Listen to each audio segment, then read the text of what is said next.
thinking of a kidney that just cannot live outside of a patient more than a certain number of hours, that becomes a challenge that's kind of like life or death situation. Interesting. I also had some background in DHL, and therefore I was like, okay, what is the, maybe if you could get us a bit more into what is, the time critical shipments, or you mentioned about health and some example, then what kind of challenges do you find in this kind of logistic and shipment? We used to have limited places where we can use AI, and actually those areas of our business, we automated and made them perfection. We really are the best in the industry. Well, first of all, I'll say use Airspace. Come to us, and I think that we really are the best service provider there. What's happening right now in Gen AI, you can build exciting things, but if you need to match things in giant data, and if you don't rely on vector database and something really efficient, you might either go very slow, or your Gen AI would be kind of useless because it's not backed up by the data that you have.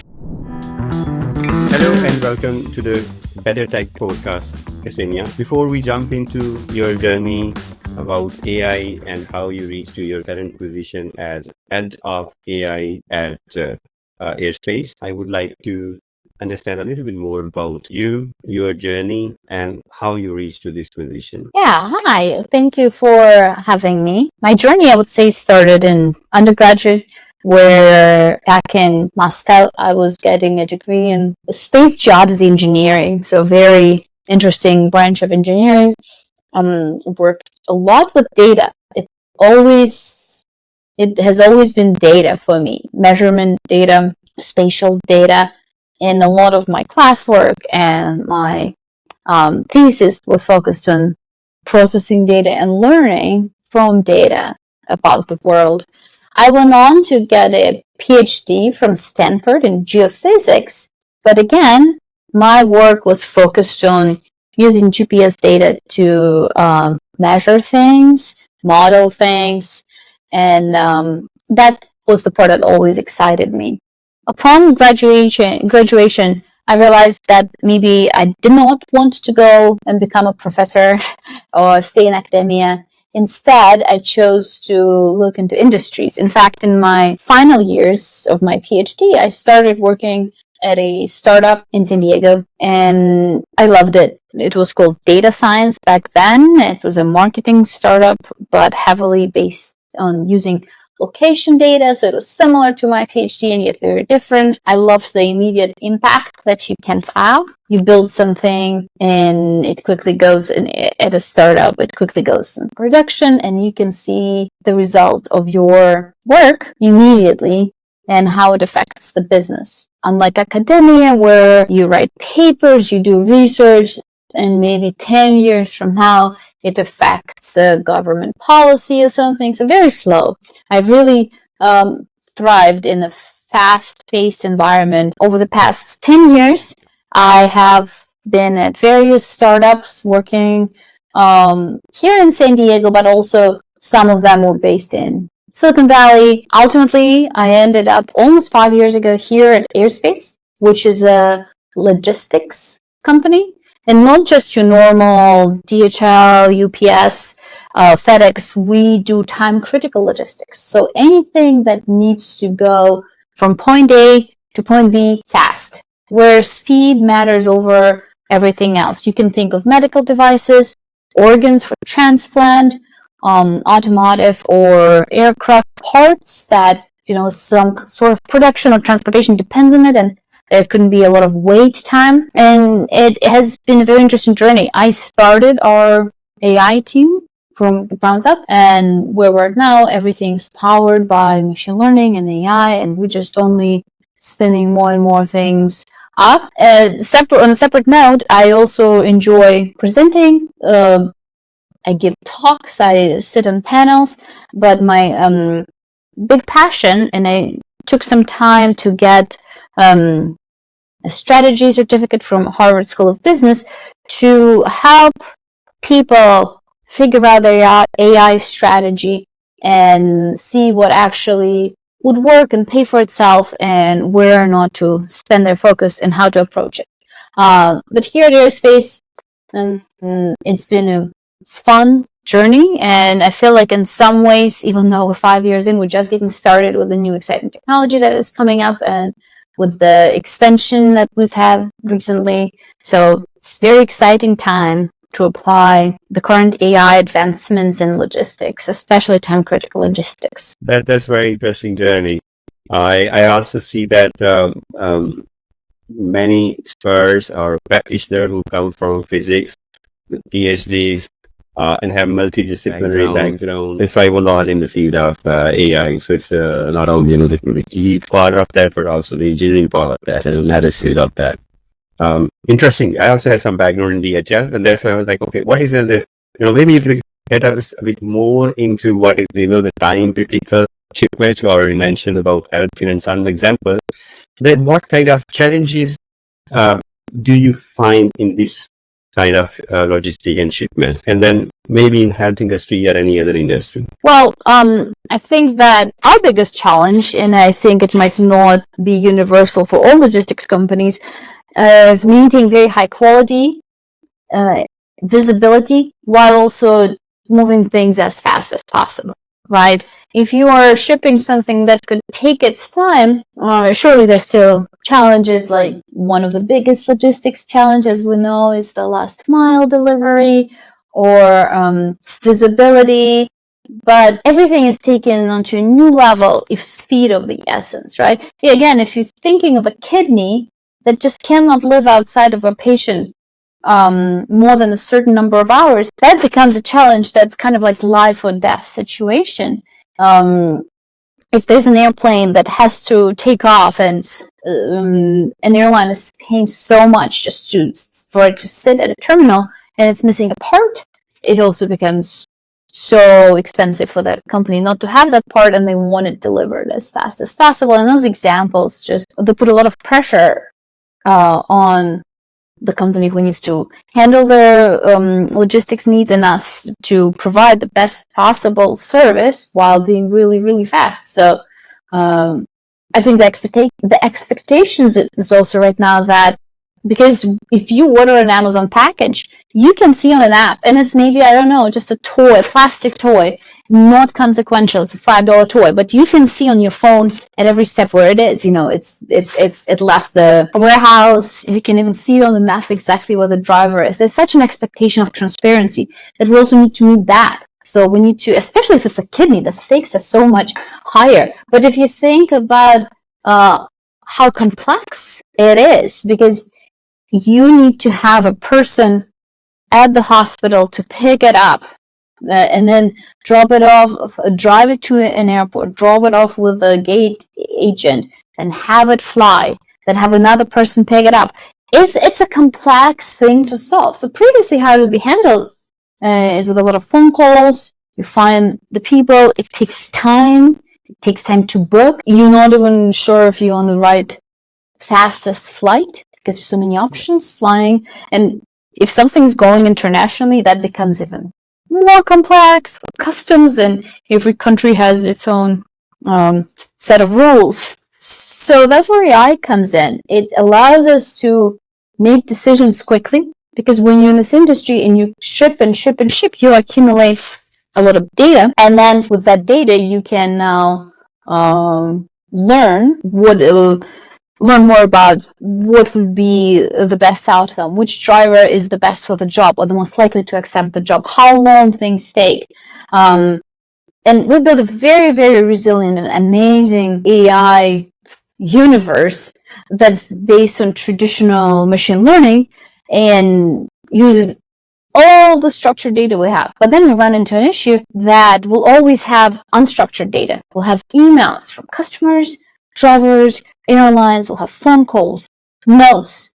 Our people who may be handling the phones, it is not very important for them in the moment when there's a kidney at stake to create perfectly clean structured data. So they might just put in a note because they need to act fast. There might be a few typos, and we're okay with that because we need them to move things fast. So that's where the recent advancement of LLMs came in to be. And I will stop you for a moment, because then I want to summarize that. Right now you mentioned that it's about speed, then it's about the transparency, right? The challenges. right? And then also about the quality of the data, and then kind of a compromise, right? So these are kind of key challenges you already mentioned. And please continue, because this would have been exactly my next question to some of that. Okay, and how do you solve that? How your company solved that problem? So where we are right now is we are focusing on, okay, now we need to really utilize advancements in LLM. So we can, instead of being very strict and saying like, hey, we need structured data, we need to avoid emails, we need everything to be handled via API, because it's wishful thinking. If you're expanding the business, if you're trying to be flexible, not every customer will meet you at that level. Now that need becomes maybe less profound because we actually can learn from that. We have now, we lovingly call our backend LLM model, our AI, Kevin, which is give it a human name, which makes it fun. So now Kevin can read through an email, understand that really quickly, and know the context of the order, the context of other orders happening simultaneously, maybe the situation in the country with the weather or the airlines, and knowing everything about logistics, can quickly make a decision based on that email. But previously, our models would only be kicking in once that email is turned into structured data by maybe having some information entered by an ops member on our team or through some other way. Where right now, we immediately get that transcribed phone calls, any notes. It's just a huge revolution in how we are approaching everything. Because previously, our biggest roadblock was always unstructured data or messy data or text, typos, people not using the same conventions. And that kind of became irrelevant. And it's so exciting that everything we dreamed about, we can build now, because we still need data. We still need good data. That will never go away. But need for it to be structured with no typos and come in a certain ways for only certain channels is kind of evaporating now. That's very, very interesting. So it's like the data scientist got no more excuse that I don't have the data, right? So we start with this LLMs and the custom model you mentioned, Kevin, that is able to then capture all the data within the organization. You mentioned also about the call data. So it gets the transcripts from call. And what have you done? It kind of classifies them. What we mean? Then you bring bit more detail. Well, what exactly would be a good example for, like, what exactly would you like to know? Because there's a lot I can't. Okay. So I think what I'm trying to understand is that from your flow, there will be some part which is like about email and structured data, unstructured data, and of the process, what is being asked. And it will also be another part which is, I think, also classical routing and dispatching. So on one side you have models, generative AI. Are you also using it or some alternate approach for other problems, like first finding out where the fastest route, the cheapest route, or So our old models are not going away in any way. You know what I mean? What I mean by that is that, yes, we're absolutely still relying on the parts of classical machine learning or to find the best route. We'll learn everything about the previous routes and the choices we've made and which choices were great. And then now we're looking, what is this order is most similar with, and what would be the best choices. It's now that we have more information. So where the LLM come in, we're not currently at this moment, and it's going to change. We're not using generative AI to create text or to have a chatbot at this moment. We're using it to be able to understand the vast amount of non-structured text data to inform our already existing models so that they just infinitely better. Or sometimes they were cases where you can't even apply them. Now those barriers are gone. It is not a simple job. It's not like we just press the button and magically everything is solved.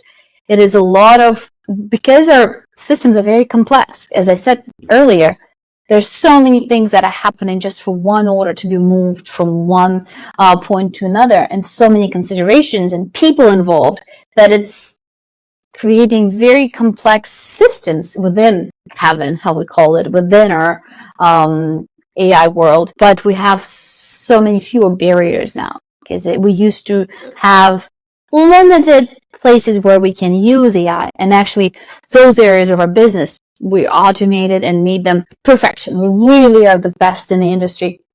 But now we can expand that to areas that rely more on unstructured data, have more text in them, and we can benefit from that.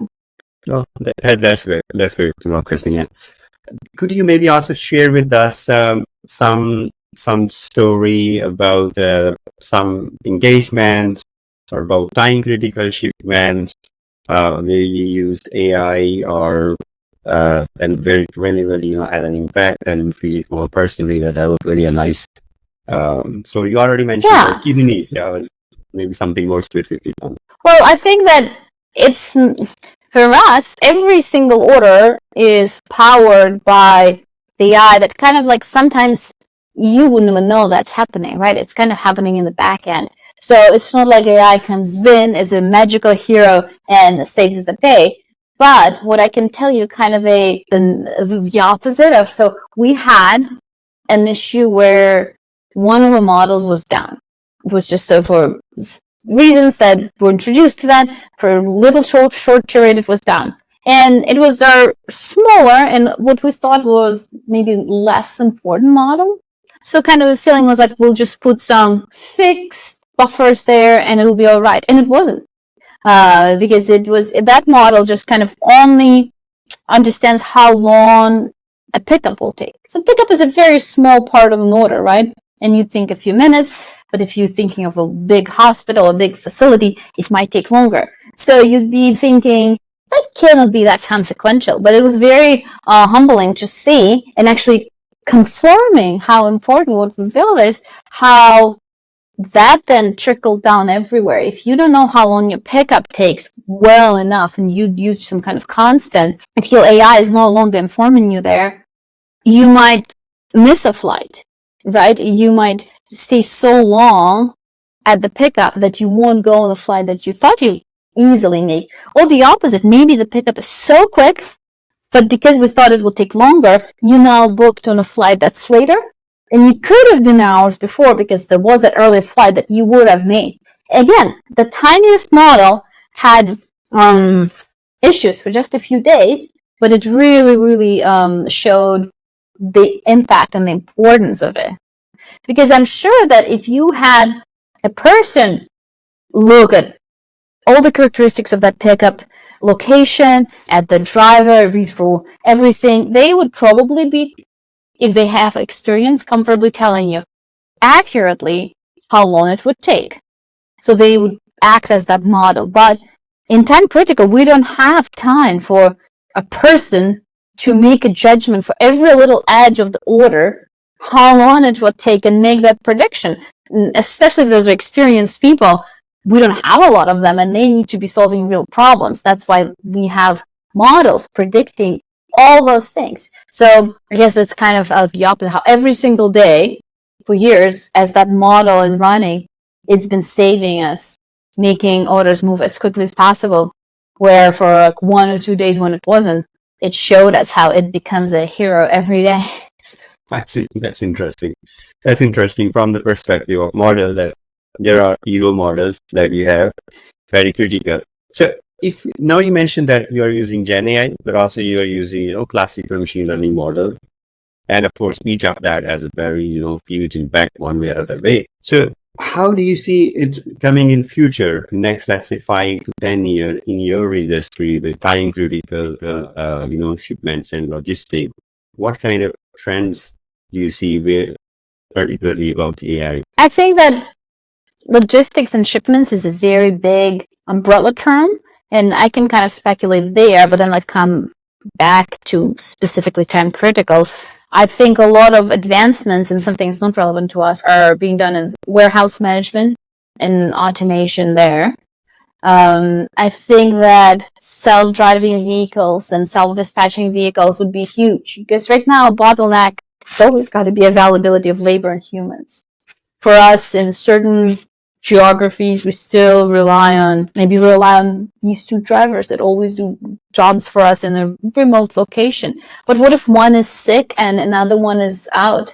And then if that is now a self-driving vehicle, and I think that's only years out, it's not next century, then we don't rely on just the two people there. We know that could be dispatched and moved automatically. I think right now, Gen AI across all industries is making huge impacts on customer support. When you have a complex issue, it's obviously that you want to talk to a human, and there always be those de-escalation people who are handling things that are going really wrong. But oftentimes, and I think the majority of times, people are supporting such mundane issue as, hey, could you please pick up 10 minutes later? We're not ready. That's a very simple issue that could be easily handled, and I think there'll be a lot of advancements there. These are my predictions. I also think that Gen AI is making insights and analytics much better. So I think overall businesses will understand, including logistics, will understand more about their business, about their supply, about the customers, and that will improve quality of service. That's very interesting.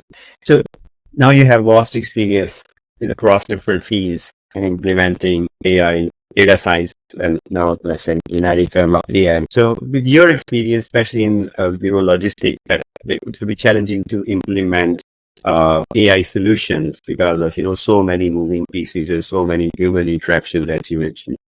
So what obstacles Airspace faced during this journey of implementation of AI, and how did you successfully navigate through that and brought the solution out that we have? Well, I think that their obstacles are kind of tend to be people in both ways. We have a small team still, so we're moving not as fast as we would have liked, but you can't fix it necessarily quickly by bringing more people because you have to train them, hiring them. So we're operating as a smaller team that slows us down. Another big issue in AI all across the board is trust. When you're automating someone, people just trust it less inherently. With AI, there'll always be that issue of people thinking that a machine won't handle it as well. Again, that's across all industries. I also see, and I think I just read yesterday, that only 5% of Gen AI projects bring any significant revenue. So making sure that with a small team and navigating other people in their trust, we're really strategic about what we're tackling, and we're solving the most important problems with a clear vision of why we're doing it.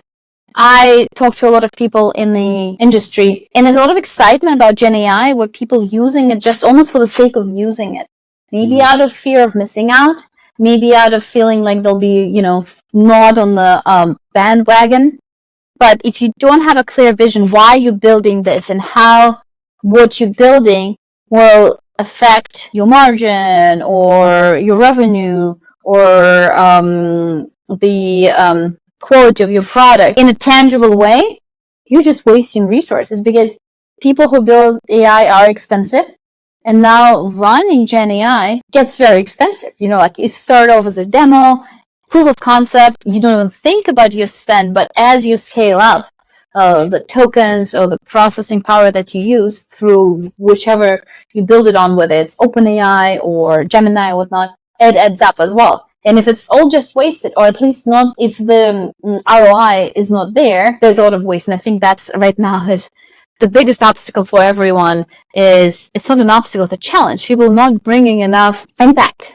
They're not driving enough impact, and it's not even built in. It's not like they will be in 6 months. A lot of projects are kind of dead at inception because they're not thought through, they're not strategic enough, and they have no future, but they have exciting tech, and it kind of dies with that. Very interesting. Because there's race and that area to ensure adequate success, but also a huge range of without jumping into those waters. So how do you ensure, and what is it that generally your way of creating strategy, your company, to keep you, on the best side, really making sure that you have the innovation? Yeah. Very good question. I have kind of a framework. First of all, we do not chase new technology. For us, we have a lot of people who are excited about new tech, and something new is coming out every minute. Literally every minute. There's always I always getting links from my friends and coworkers like, look at this exciting tech. But we define a problem first, and then finding the best tech for that. And it doesn't have to be the most advanced. Second of all, we're trying to kind of also manage humans. So we try to build trust early on, because a lot of projects, even if they have potential to have an impact, kind of die because they are not usable due to human aspect of that. Another thing that's a bit more technical is what's happening right now in Gen AI.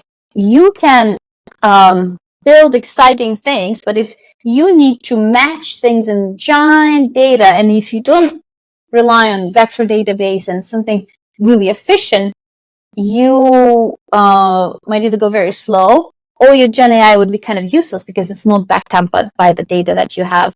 And we're really focused on measuring our impact. So if we're building something, we need to know exactly how it moved the needle. We try to also manage our expectations.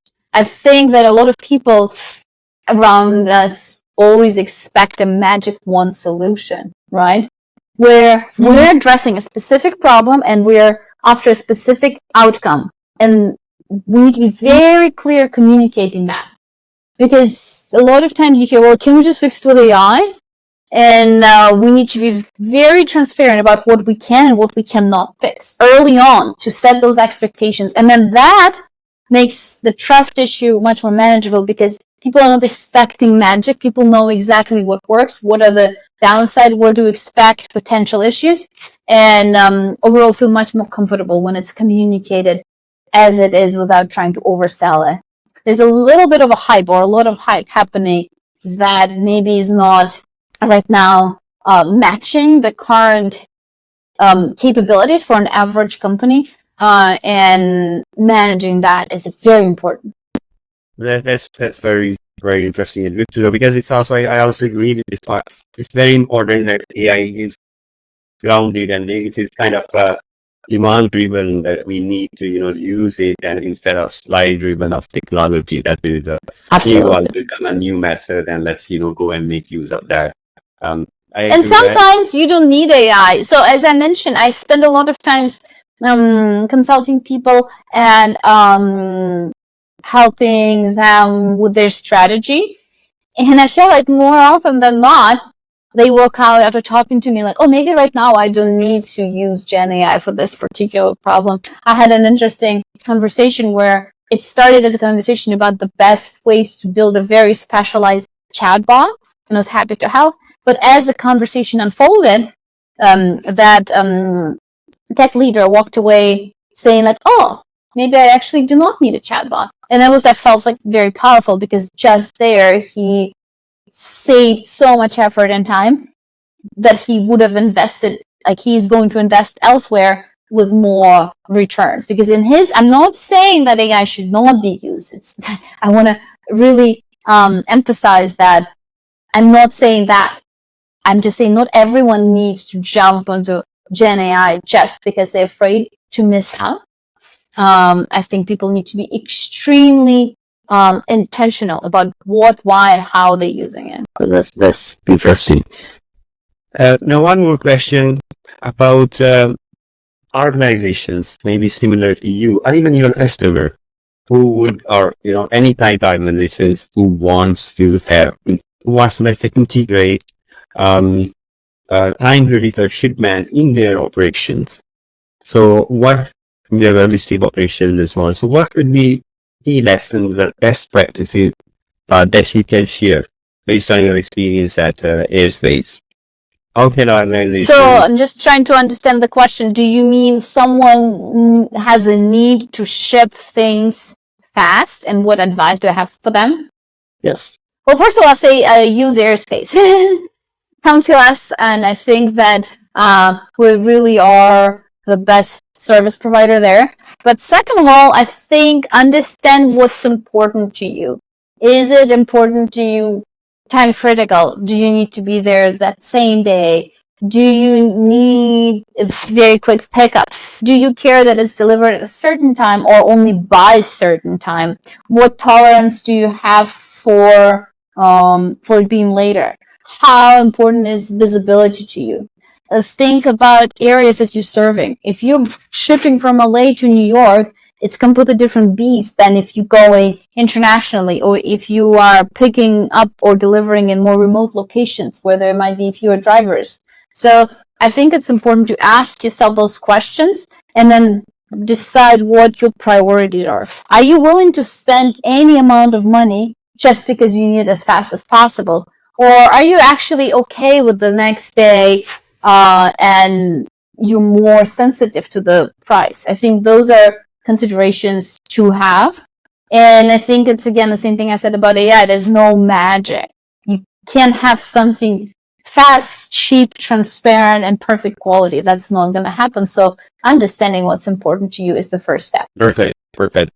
So first, there's a lot that we can discuss about AI and logistics. And maybe a final question. I always like to ask our guests. You have been in the industry for many years. You've got PhD, you have so much experience, and you have seen this whole evolution, right? From last 10, 15 years, what's going on here. So what does excite you most personally? Like, okay, what brings you to work in industry? I think it's still the exact same reason why I switched from academia to industry 10 years ago, and it hasn't changed.